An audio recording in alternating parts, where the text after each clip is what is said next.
India versus England మధ్య జరుగుతున్న 4th test day 5 complete అయిపోయింది. మరి డే 5కి సంబంధించిన మ్యాచ్ గురించి ఈ వీడియోలో తెలుసుకుందాం. మరి ఈ వీడియోని ఎండ్ వరకు అయితే చూడండి.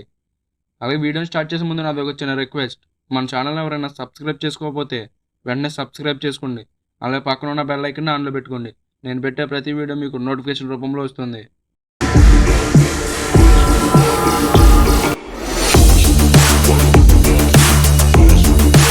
ఇంగ్లాండ్తో టెస్ట్ సిరీస్ కోల్పోకూడదంటే నిలబడాల్సిన మ్యాచ్లో భారత్ అదరగొట్టింది. మాంచెస్టర్ టెస్ట్లో ఓడిపోయి స్టేజ్ నుంచి మ్యాచ్ను డ్రా చేసుకుంది.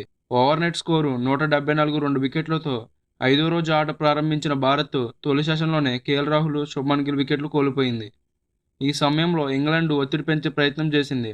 చివరి 2 సెషన్లలో 6 వికెట్లు తీసి మ్యాచ్ గెలవచ్చని అతిథి జట్టు భావించింది. కానీ వారి ఆశలను అడియాసలు చేశారు.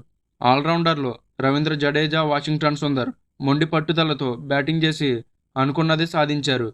అసలైన టెస్టు ఆటను ఇంగ్లాండ్కు రుచి చూపించారు.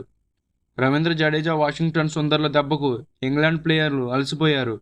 ఎన్ని రకాలుగా ప్రయత్నించినా వికెట్లు పడకపోవడంతో మ్యాచ్ను వదిలేశారు. ఈ మ్యాచ్లో గెలవలేమని మ్యాచ్ ముగియడానికి 15 ఓవర్ల ముందుగానే England captain Ben Stokes decide అయిపోయాడు. ఫ్రస్ట్రేషన్లో డ్రా ప్రతిపాదన చేశాడు. కానీ అప్పటికి జడేజా, సుందర్ సెంచరీలకు చేరువయ్యారు. చివరకు రవీంద్ర జడేజా 107 పరుగులు, వాషింగ్టన్ సుందర్ 101 పరుగులు చేశారు. ఆ తర్వాత భారత్, ఇంగ్లాండ్లు డ్రాకు అంగీకరించాయి. రెండో ఇన్నింగ్స్లో భారత్ 143 ఓవర్లు బ్యాటింగ్ చేసింది. ఇందులో శుభ్మన్ గిల్ 238 బంతులు, కేఎల్ రాహుల్ 230 బంతులు, వాషింగ్టన్ సుందర్ 206 బంతులు, జడేజా 185 బంతులు ఎదుర్కొన్నారు. ఇక 4 మ్యాచ్లు ముగిసేసరికి సిరీస్లో 2-1తో ఇంగ్లాండ్ అధిక్యంలో ఉంది. చివరిదైన నిర్ణయాత్మక 5వ టెస్టు జూలై 31 నుంచి ఓవాల్ వేదికగా జరగనుంది. ఈ మ్యాచ్లో భారత్ గెలిస్తే సిరీస్ను 2-2తో సమం చేస్తుంది. సో ఫ్రెండ్స్, ఇది డే 5కి సంబంధించిన మ్యాచ్ హైలైట్స్. మరొక మంచి వీడియోతో మళ్ళీ మీ ముందుకు వస్తాను.